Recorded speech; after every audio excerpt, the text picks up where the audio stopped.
مسجد کو اچھا تعمیر کرنے اور اس میں نقش و نگار یعنی انگریونگز کے بارے میں آپ نے سنا ہوگا کہ کچھ لوگ اسے غلط قرار دیتے ہیں اور قیامت کی نشانی بتاتے ہیں۔ تو ویورز، ہماری ویب سیریز قیامت کی نشانیوں کی اس ایپیسوڈ کا یہی ٹاپک ہے۔ ہمارے آقا علیہ الصلوۃ والسلام نے ارشاد فرمایا کہ لوگوں پر ایک زمانہ ایسا آئے گا جس میں وہ مسجدیں تعمیر کرنے میں ایک دوسرے پر فخر کیا کریں گے اور انہیں آباد کم کیا کریں گے۔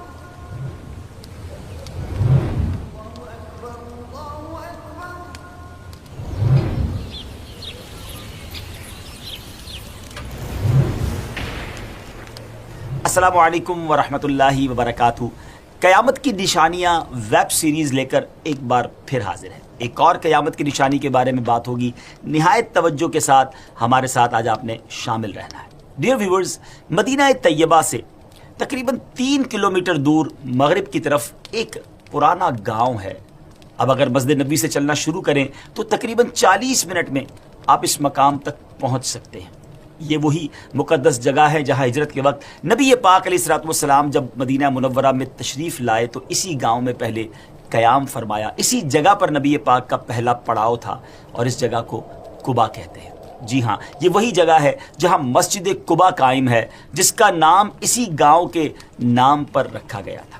میرے آقا علیہ الصلوۃ والسلام نے اسی مقام قباء میں 10 راتوں سے زیادہ قیام فرمایا اور اپنے قیام کے دوران سرور کائنات صلی اللہ تعالی علیہ وسلم نے اپنے ہاتھوں سے مسجد قباء کی تعمیر فرمائی۔ اس مسجد کی تعمیر میں صحابہ کرام علیہم الرضوان بھی نبی پاک کے ہمراہ بنفس نفیس انہوں نے شرکت کی۔ سبحان اللہ، کیا منظر ہوگا جب صحابہ کرام پتھر اٹھا کر اور سامان اٹھا کر نبی پاک کو دیتے اور پیارے آقا اپنے ہاتھوں سے ان دیواروں میں نصب فرما رہے ہوں گے۔ کتنی مبارک وہ مسجد ہے۔ مدینہ منورہ میں نبی پاک علیہ الصلوۃ والسلام کی جو مبارک زندگی گزری، اس دوران پیارے آقا علیہ الصلوۃ والسلام ہفتے کے دن کبھی تو پیدل اور کبھی سواری پر مسجد قباء تشریف لے جاتے تھے۔ مسجد قباء کی شان اللہ تبارک و تعالیٰ نے قرآن پاک میں خود بیان فرمائی۔ جی ہاں، یہ وہ شاندار مسجد ہے جس کا ذکر قرآن مجید فرقان حمید میں موجود ہے۔ بسم اللہ الرحمن الرحیم۔ لمسجد اسس على التقوى من اول يوم احق ان تقوم فيه رجال يحبون ان يتطهروا والله يحب المطهرين۔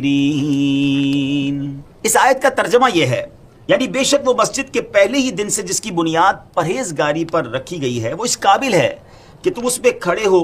اس میں وہ لوگ ہیں کہ خوب ستھرا ہونا چاہتے ہیں اور ستھرے اللہ کو پیارے ہیں۔ سبحان اللہ، یہ وہ شاندار مسجد ناظرین جس کی فضائل احادیث کریمہ میں بھی موجود ہیں۔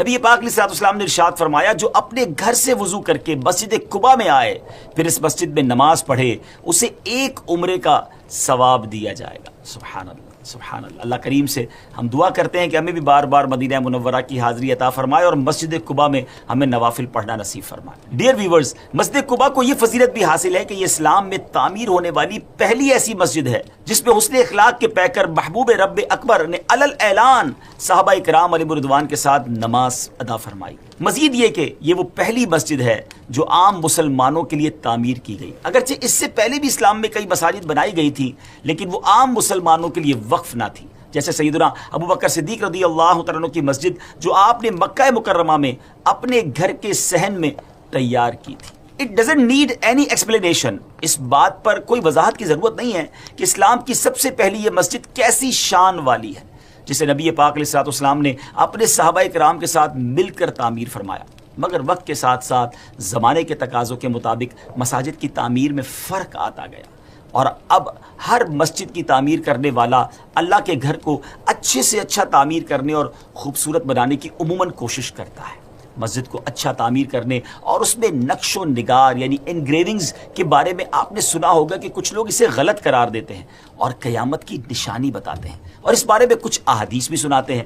تو ویورز، ہماری ویب سیریز قیامت کی نشانیوں کی اس ایپیسوڈ کا یہی ٹاپک ہے۔ آئیے اب آپ کو وہ احادیث سناتے ہیں کہ جس میں مساجد کی قیامت کی نشانی ہونے کے بارے میں کچھ ارشاد فرمایا گیا ہے۔ حضرت انس رضی اللہ تعالیٰ عنہ سے روایت ہے، پیارے آقا علیہ الصلوۃ والسلام نے ارشاد فرمایا، قیامت کی نشانی یہ بھی ہے کہ لوگ مسجد تعمیر کرنے میں فخر کریں گے۔ اس کا مطلب کیا ہوا؟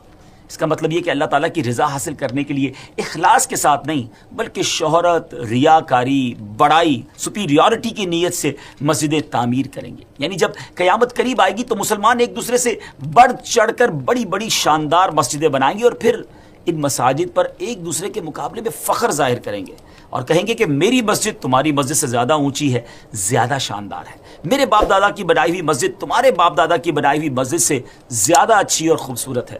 میرے گاؤں کی مسجد تمہارے گاؤں کی مسجد سے زیادہ لمبی اور چوڑی ہے. ڈیئر ویورز، ایک اور حدیث پاک میں آیا کہ نبی پاک علیہ الصلوۃ والسلام نے ارشاد فرمایا قیامت قائم نہ ہوگی یہاں تک کہ لوگ جب مسجد تعمیر کرنے کے معاملے میں فخر کرنے لگ جائیں گے. اور جگہ ہمارے آقا علیہ الصلوۃ والسلام نے ارشاد فرمایا کہ لوگوں پر ایک زمانہ ایسا آئے گا جس میں وہ مسجدیں تعمیر کرنے میں ایک دوسرے پر فخر کیا کریں گے اور انہیں آباد کم کیا کریں گے. ڈیئر ویورز، اس بات میں تو کوئی شک نہیں کہ اس طرح کی احادیث مبارکہ واقعی کتب احادیث میں موجود ہیں، مگر اس کا مطلب یہ نہیں ہے کہ اچھی تعمیرات کرنا ہی منع ہو جائے گا، بلکہ اللہ پاک کے گھر مسجد کو کوئی اچھی نیت کے ساتھ اچھے سے اچھا بنائے گا تو اس کے ثواب اس کو اتنا ہی زیادہ ملے گا. اب بات ہے نیت کی. اس نیت سے اونچی اور پختہ اور شاندار بنانا کہ اسلام کا نشان ہے اور اس سے کفار کی نظروں میں اسلام کی عظمت اور ہیبت پیدا ہوگی، اللہ پاک اور اس کے رسول علیہ الصلوۃ والسلام اس سے خوش ہوں گے، یہ بہت بڑے ثواب کا کام ہے. مروی ہے کہ حضرت سلیمان بن داؤد علیہ الصلوۃ والسلام نے مسجد بیت المقدس کی تعمیر اور اس کی خوبصورتی پر پورا زور لگایا، یہاں تک کہ مسجد کے گنبد کی چوٹی پر چراغ نما ایک بلب لگایا، اس کی میلوں دور تک روشنی نظر آتی تھی، یہاں تک کہ 12 میل تک چرخہ کاٹنے والی عورتیں اس کی روشنی میں اپنا چرخہ کاٹتی تھیں. بدبخت بخت نصر نے بیت المقدس کو ویران و برباد کیا تو نہ صرف چراغ نما جو بڑا بلب تھا مسجد شریف سے تمام سونا چاندی اور تمام جواہر و لال اپنے شہر بابل لے گیا. اس سامان کو 1,70,000 اونٹوں پر لادا گیا تھا. کتنا سامان ہوگا بیت المقدس میں جس کو لے جانے کے لیے کم و بیش 1,00,000 کے قریب اونٹ استعمال کیے گئے، 1,100,000 کیملز جس کو لے کر جا رہے ہیں. امام عبداللہ بن احمد نصفی رحمۃ اللہ تعالی فرماتے ہیں بعض مفسرین کا قول یہ ہے کہ جو مسجد فخر و ریا اور نمود و نمائش یعنی شو آف کے لیے یا رضائے الہی کے بجائے کسی اور نیت سے کی جائے یا معاذ اللہ حرام مال سے بنائی گئی ہو، وہ بھی مسجد درار کی طرح ہے. یعنی یہ وہ مسجد ہے جس کو نبی پاک نے ڈھا دینے کا حکم دیا تھا. آج بھی ایسے لوگ موجود ہیں جنہیں عالی شان مسجد تعمیر کرنے پر اور زیادہ مساجد بنانے پر ایک دوسرے سے فخر کا اظہار کرتے ہوئے دیکھا گیا ہے. ان کے دلوں کا حال تو اللہ ہی جانتا ہے، خود انہیں اپنے دلوں کا حال اچھی طرح معلوم ہونا چاہیے. اگر انہوں نے اللہ تعالیٰ کی رضا حاصل کرنے اور اس کی عبادت کرنے میں مسلمانوں کو سہولت پہنچانے کی نیت سے عالی شان سپلینڈڈ بیوٹیفل خوبصورت مسجد بنائی ہے تو ان کا یہ عمل لائق تحسین ہے اور اجر و ثواب کا انشاءاللہ باعث ہوگا. اور اگر ان کی نیت یہ نہیں ہے بلکہ خوبصورت مساجد سے بھی معاذ اللہ ریاکاری، شو آف، پراؤڈ، فخر، بڑائی کا اظہار مقصود تھا اور زبان سے لوگوں کے سامنے یہ کہتے ہیں کہ ہم نے اللہ کی رضا کے لیے کیا ہے، تو انہیں چاہیے کہ جو حدیثیں سنی ابھی ہم نے ان سے وہ نصیحت حاصل کرنے کی کوشش کریں، اپنی نیت کی اصلاح کریں. لیکن یاد رہے ویورز، کسی کے دل کا حال ہم نہیں جانتے. ہمارے پاس کوئی ایسا پیرامیٹر نہیں ہے کہ ہم کسی کو دیکھ کر یہ کہہ سکیں کہ یہ بڑائی کے لیے، فخر کے لیے، شو آف کے لیے عمل کر رہا ہے. اپنے بارے میں تو ہمیں ضرور چیک کرنا چاہیے، کسی پر فتویٰ نہیں لگانا چاہیے. یاد رہے کہ کسی کے دل کا حال اللہ تعالیٰ بہتر جانتا ہے اور ہمارے پاس تو کوئی ایسا ذریعہ نہیں ہے کہ ہم کسی کے دل کا حال معلوم کر سکیں. اس لیے بدگمانی سے ہمیں بچنا چاہیے. الزام لگانے کی شرعاً کسی کو اجازت نہیں ہے کہ اس نے جناب فخر و ریاکاری کے لیے مسجد تعمیر کی تھی. اس حوالے سے ایک روایت ایک اور سناتا ہوں. امیر المومنین حضرت سیدنا عمر رضی اللہ تعالیٰ عنہ سے بھی روایت ہے کہ آپ فرماتے ہیں کہ پیارے آقا علیہ الصلوۃ والسلام نے ارشاد فرمایا لوگوں کا سب سے برا عمل یہ ہے کہ وہ اپنی مسجدوں میں سونے کا پانی پھیرنے لگیں تو یہ اس وقت ہے جب محض تفاخر کے طور پر بغیر کسی فائدے کے مسجد میں نقش و نگار کیا جائے. البتہ بطور تعظیم مسجد کو خوبصورت بنانا نہ صرف جائز ہے بلکہ ثواب حاصل کرنے کا ایک بہترین طریقہ بھی ہے، کیونکہ مساجد اللہ پاک کی نشانیوں میں سے ایک نشانی ہے، دین کی علامت اور اسلام کا قلعہ ہے، اس لیے اس کی تعظیم بھی مستحب اور باعث ثواب ہے. قرآن پاک میں اللہ پاک خود ارشاد فرماتا ہے بسم اللہ الرحمن الرحیم ومن يعظم شعائر اللہ فإنها من تقوى القلوب. ترجمہ یعنی جو اللہ کی نشانیوں کی تعظیم کرے تو وہ دلوں کی پرہیزگاری سے ہے. سبحان اللہ, یہ دلوں کی پرہیزگاری فرمائی اللہ کی نشانیوں کی رسپیکٹ تعظیم کرنے والوں کے لیے. آگے اللہ فرماتا ہے ایک اور جگہ قرآن پاک میں, وَمَن يُعَظِّمْ حُرُمَاتِ اللَّهِ فَهُوَ خَيْرٌ لَهُ عِندَ رَبِّهِ, یعنی جو آداب کی چیزوں کی تعظیم کرے تو اس کے لیے اس کے رب کے یہاں بہتری ہے. سبحان اللہ سبحان اللہ. تو ڈیئر ویورز, ہمیں پتہ چلا کہ قرآن بھی اللہ کی نشانیوں کا ادب کرنے تعظیم کرنے والوں کو گویا انعام عطا فرما رہا ہے, اجر کا اعلان کر رہا ہے. سبحان اللہ. اس ساری گفتگو کا خلاصہ سمری یہ ہے کہ مسجدوں میں تزئین و آرائش ڈیکوریشن اگر اچھی نیت سے کی جائے تو جائز ہے, مستحب ہے, ثواب کا باعث ہوگی, اور اگر نیت خدا نہ خواستہ خراب ہوگی تو گناہ ملے گا. لیکن یہ وقت کا تقاضا یہ ہے کہ اچھی نیتوں کے ساتھ مسجدیں بھی اچھی اور عمدہ بنائی جائیں, ان میں ایسے نقش و نگار کیے جائیں جو نمازی کو نماز کے دوران الجھن میں نہ ڈالے, اتنا زیادہ بھی نہ ہو کہ بندہ نماز پہ کم توجہ دے, ان چیزوں میں کھو جائے. اور اس بات کی دلیل علامہ بیضاوی کی اس بات سے بھی ملتی ہے کہ آپ فرماتے ہیں مسجد کا پختہ فرش اور نقش و نگار اور زینت امور مسجد کی آباد کاری میں شامل ہیں کہ مسجد نبوی میں فرش سب سے پہلے جناب سیدنا عمر بن خطاب رضی اللہ تعالیٰ عنہ نے بچھایا, اور اس سے پہلے نبی پاک علیہ الصلوۃ والسلام کے زمانہ اقدس میں مسجد نبوی میں پتھر بچھے ہوئے تھے. اور پتھر بچھانے کا کام اس طرح شروع ہوا کہ ایک رات بارش کی وجہ سے مسجد نبوی شریف کی زمین گیلی ہو گئی. پھر جو شخص مسجد میں آتا اپنے ساتھ جھولی میں پتھر لاتا اور نیچے بچھا کر اس پر نماز پڑھتا تھا تاکہ کیچڑ سے بچے. نبی پاک علیہ الصلوۃ والسلام نماز سے فارغ ہوئے تو فرمایا یہ کیا عمدہ بچھانا ہے, اور حکم دیا کہ تمام مسجد میں پتھر بچھائے جائیں. یاد رہے کہ اس سے پہلے پتھر نہیں بچھائے گئے تھے. پھر حضرت عمر رضی اللہ تعالیٰ عنہ نے مسجد نبوی میں پہلی بار پکا فرش بنا دیا. لیکن سب چیزوں کے ساتھ ساتھ یہ بھی بات دھیان میں رکھنی ہے کہ مسجدیں بنانے سے زیادہ اہم مسجدیں بھرنا ہے. کہیں ایسا نہ ہو کہ مسجد تو بہت عمدہ بن جائے, خوبصورت بن جائے, مگر نماز کے وقت بھی خالی خالی محسوس ہو. شاعر مشرق کہتے ہیں نا, مسجد تو بنا لی شب بھر میں ایمان کی حرارت والوں نے, من اپنا پرانا پاپی ہے برسوں میں نمازی بن نہ سکا. تو اللہ کرے ہم مسجدیں بھی بنائیں اچھی نیتوں کے ساتھ اور پھر اس کی آباد کاری بھی کریں. نمازی بھی تو ہونے چاہیے نا. سبحان اللہ. ایک رسپانسبل مسلمان ہونے کا مظاہرہ کیجیے اور نماز با جماعت مسجد میں پڑھنے کی عادت بنائیں.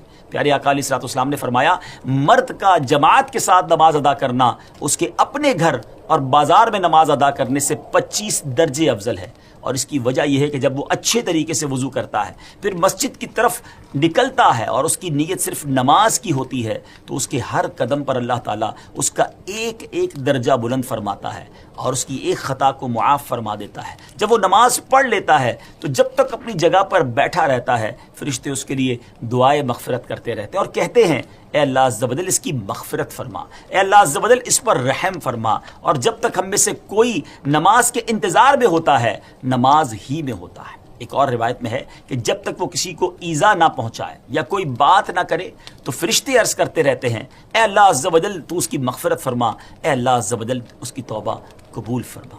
ناظرین, اللہ پاک سے دعا ہے کہ ہمیں مساجد سے محبت نصیب فرمائے اور ہر نماز با جماعت مسجد میں پہلی صف میں ادا کرنے کی توفیق عطا فرمائے. یہاں میں ایک اور بات بھی عرض کرتا چلوں. علماء کہتے ہیں جب کسی کا ایمان چیک کرنا ہو, کسی کے ایمان کی طاقت کو چیک کرنا چاہتے ہو تو یہ دیکھو کہ اس کا تعلق مسجد سے کیسا ہے, مسجد میں کتنا جاتا ہے. دوسرا فرمایا بڑی پیاری بات لکھی کتابوں میں کہ مومن کی مثال ایسی ہے جب وہ مسجد میں ہوتا ہے نا جیسے فش ان دا واٹر. مچھلی پانی میں ہوتی ہے تو کتنی پرسکون ہوتی ہے, ریلیکس ہوتی ہے. اپنے بارے میں ذرا چیک کیجئے نا, ہم جب مسجد میں جاتے ہیں ہم اپنے آپ کو ایسا فیل کرتے ہیں کہ fish in the water. Unfortunately کئی لوگ ایسے بھی دکھتے ہیں کہ ایسا لگتا ہے مسجد میں تو آئے ہیں مگر مچھلی پانی کے باہر ہے, fish out of the water ہے, بے چین ہیں, بے کل ہیں, بار بار گھڑی دیکھ رہے ہیں, جلدی نکلنا ہے, بس سلام امام صاحب نے پھیرا اور بھاگنا ہے, سب سے آخر میں آنا ہے. اگر کبھی 1-2 منٹ نماز لیٹ ہو جائے تو امام صاحب سے الجھ پڑتے ہیں کہ حضرت آپ نے 2 منٹ لیٹ کر دی, آج آپ نے لمبی دعا کروا دی. ذرا سوچئے نا اللہ کے گھر میں اتنی بے چینی کیوں ہے؟ اگر 2-4 منٹ زیادہ بیٹھنے کو مل گیا ہے تھوڑی سی دیر بیٹھا کرے نا. دنیا میں کوئی بہت بڑا آدمی ہمیں اپنے گھر بلائے اور زیادہ دیر بٹھائے تو اچھا لگتا ہے نا کہ یار بلایا بھی اور گھر میں بہت ٹائم دیا مجھے. اللہ کے گھر میں ٹائم نہیں گزارنا. چیک کیجئے اپنے دل کو. جس کا دل مسجد میں نہیں لگتا نا, جس کو بے چینی شروع ہو جاتی ہے مسجد میں جا کر, please try to check your heart. کہیں دل میں ایسی پرابلم تو نہیں ہو گئی کہ میں اللہ کے گھر میں جا کر ہی بے چین ہو جاتا ہوں. اللہ مجھے اور آپ کو مسجدوں سے پیار عطا فرمائے. ایک اور آخری بات، جو لوگ کہتے ہیں نا میں نماز پڑھنے مسجد میں نہیں جاتا، یاد رکھیے جناب، آپ نہیں جاتے، آپ کو بلایا نہیں جاتا۔ مسجد تو اللہ کا گھر ہے نا، اللہ کے گھر میں وہی جا سکتا ہے جس کو رب بلاتا ہے۔ اگر آپ نہیں جاتے نا مسجد میں تو توبہ بھی کریں ساتھ اللہ سے کہ اللہ میں اتنا گناہ گار ہو گیا کہ اب تیرے گھر کا مہمان بھی نہیں بن سکتا۔ تو یاد رکھیے مسجد سے دوری اچھی نہیں ہے، جب وہ کریم کا گھر ہے۔ آپ کے گھر میں جب کوئی مہمان آتا ہے تو آپ کی کیا فیلنگز ہوتی ہیں؟ ہم اپنے مہمان کو خوش کر کے بھیجنا چاہتے ہیں نا، everybody try to respect his guest and try to, اس کی ہم خدمت کرنا چاہتے ہیں کہ وہ خوش ہو کر جائے، وہ ہیپی ہو کر جائے۔ جب اللہ کے گھر میں جائیں گے تو اللہ خوش کر کے نہیں بھیجے گا، ہماری جولیاں بھر کے نہیں بھیجے گا۔ تو مسجد جایا کریں، بیٹھا کریں، ریلیکس وہاں جا کر رہیں اور خوب عبادت کریں۔ اللہ کرے دل میں اتر جائے میری بات۔ اگلے پروگرام میں ایک اور قیامت کی نشانی لے کر حاضر ہوں گے، دعاؤں میں یاد رکھیے گا۔ السلام علیکم ورحمۃ اللہ وبرکاتہ۔